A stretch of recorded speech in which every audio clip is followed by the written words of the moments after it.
السلام علیکم ورحمۃ اللہ وبرکاتہ۔ آج اس سیمینار میں میرا عنوان ہے ڈاکٹر شرف الدین اصلاحی مرحوم۔ بسم اللہ الرحمن الرحیم۔ ڈاکٹر شرف الدین اصلاحی مرحوم ان نمایاں اصلاحیوں میں سے ایک تھے جنہوں نے اپنی محنت و صلاحیت اور جد و جہد کے ذریعے نہ صرف شہرت و ناموری حاصل کی بلکہ مدرسے کا نام بھی روشن کیا۔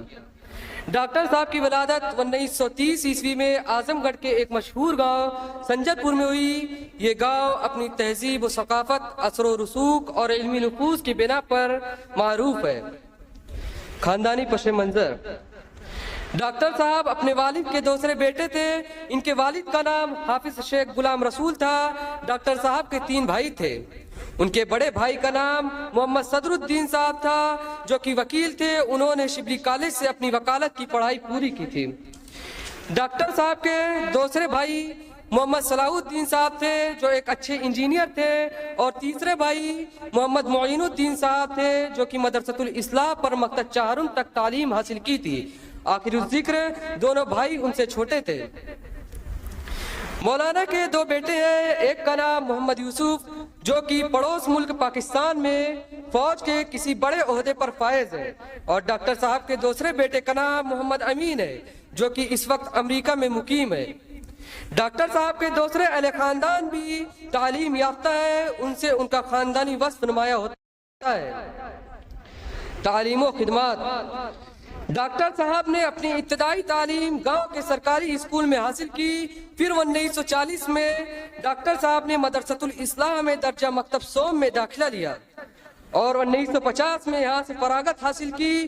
اس کے بعد تقریباً 1 سال تک بحیثیت معاون مدرسۃ الاصلاح میں استاد تدریسی خدمات انجام دی۔ ان کے شاگردوں میں مولانا تقی الدین ندوی رحمۃ اللہ علیہ صاحب قابل ذکر ہیں۔ مدرسۃ الاصلاح کو اپنے جن فرزندوں پر ناز ہو سکتا ہے ان میں یقیناً ڈاکٹر شرف الدین اصلاحی مرحوم رحمۃ اللہ علیہ بھی شامل ہوں گے۔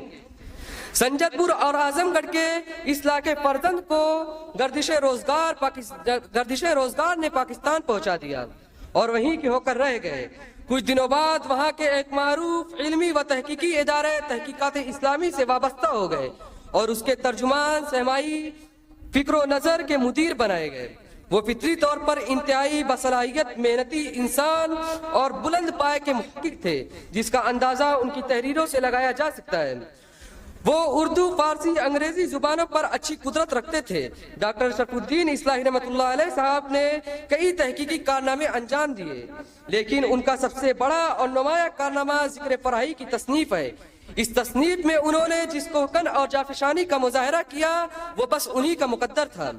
کراچی میں رہ کر اصلاحی مرحوم کی ذہانت کے ساتھ ان کی مشکل پسند طبیعت کا بھی ظہور اس طرح ہوا کہ انہوں نے لسانیات کے موضوع پر تحقیق کے لیے سندھی زبان کا انتخاب کیا۔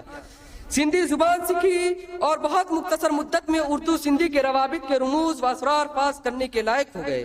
پی ایچ ڈی کے لیے ڈاکٹر رضی الدین صدیقی اور ڈاکٹر غلام مصطفیٰ خان کی خواہش و فرمائش اصلاحی صاحب کے لیے سخت آزمائش تھی۔ بقول ان کے لسانیات میرا خاص مضمون نہ تھا اور سندھی سے میں ناآشنا محض تھا۔ اس حالت میں اردو سندھی کے لسانی روابط پر تحقیقی کام کا بیڑا اٹھانا بڑی جسارت کی بات تھی۔ اصل بات یہ ہے کہ وہ چیلنجوں پر یقین کرنے والے تھے، اسی لیے ان کی پوری زندگی جہد مسلسل اور جافسانی سے عبارت رہی۔ اصلاحی صاحب مرحوم ذکر فراہی رحمۃ اللہ کی تعلیم کے سلسلے میں مدرسۃ الاصلاح اور دارالمصنفین برابر تشریف لاتے رہے اور کئی سال تک ان کی آمد کا سلسلہ جاری رہا۔ مولانا حمید الدین فراہی رحمۃ اللہ علیہ کے تعلق سے کے حالات کی تلاش و تحقیق میں وہ جس طرح روز و شب ایک کرتے اور راستوں اور مسافتوں کو قطع کرتے رہے وہ حیرت انگیز تھا۔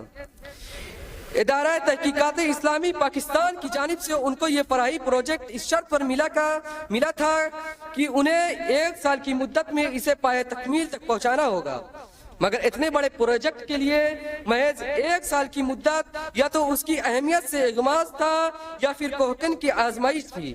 کوئی اور ہوتا تو انکار کر دیتا، لیکن ڈاکٹر شرف الدین اصلاحی مرحوم کی ہمت کو پیما انکار کرنا گوارا نہیں کیا۔ وہ مسلسل کئی سال تک اپنے خرچ پر ہندوستان آتے رہے اور دلی، کلکتہ، حیدرآباد اور اعظم گڑھ جہاں کہیں بھی ان کو نقش پرائی کا پتہ چلتا اس کی تحقیق و تلاش کے لیے رفتے سفر باندھ لیتے، اور مدرسۃ الاصلاح اور دارالمصنفین ان کی اس سرگرمی کا بنیادی مرکز تھا۔ ذکر فراہی جیسے دشوار گزار پروجیکٹ پر کام کرنے کے دوران دوسرے علمی سرگرمی بھی جاری رکھے ہوئے تھے۔ وہ علمی سیمیناروں اور مذاکروں میں برابر حصہ لیتے اور اپنی علمی کیفیات پیش کرتے رہے۔ چنانچہ اسلام اور مشترکین کے موضوع پر ہونے والے بین الاقوامی سیمینار دارالمصنفین میں جو ہوا تھا اس میں بھی شریک رہے اور اپنا پرمغز مقالہ بعنوان مشترکین اور اشتراک اور اسلام پیش کیا۔ ان کے قافلے میں ان کے ادارے کے ڈائریکٹر ڈاکٹر عبدالواحد حال پوتا اور مولانا عبدالقدوس ہاشمی کے علاوہ ڈاکٹر محمود احمد غازی، احمد خواہ، حافظ محمد طفیل بھی موجود تھے۔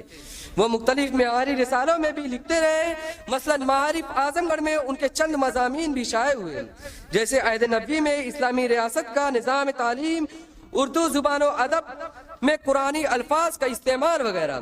کچھ مضامین جو فراہی رحمۃ اللہ علیہ کے تعلق سے ہیں وہ ذکر فراہی رحمۃ اللہ کی تحقیق و تدوین کے دور میں لکھے گئے، مگر ان کا سب سے اہم اثاثہ ذکر فراہی کی تدوین ہے۔ ذکر فراہی ایسی کتاب ہے جس کی وجہ سے ڈاکٹر شرف الدین اصلاحی صاحب ہمیشہ زندہ رہیں گے۔ ڈاکٹر اصلاحی مرحوم کی چند تصنیفات ہیں۔ مکاتب فراہی یہ مولانا فراہی کہ ان مکاتب کا مجموعہ ہے جو ذکر فراہی پر کام کرتے ہوئے دستیاب ہوا۔ 103 صفحات پر مشتمل یہ کتاب دائرہ حمیدیہ سے شائع ہوئی۔ 24 جولائی 2011 کی شب میں یہ مایہ ناز محقق، مصنف اور ممتاز صاحب قلم اس دنیا فانی سے کوچ کر کے اپنے رب حقیقی سے جا ملے۔ ان للہ و انا الیہ راجعون۔ اللہ تعالیٰ سے دعا ہے کہ اللہ تعالیٰ ان کو جوار رحمت میں جگہ دے، اللہ تعالیٰ ان کی مغفرت کرے، جنت الفردوس میں اعلی مقام عطا فرمائے، آمین ثم آمین۔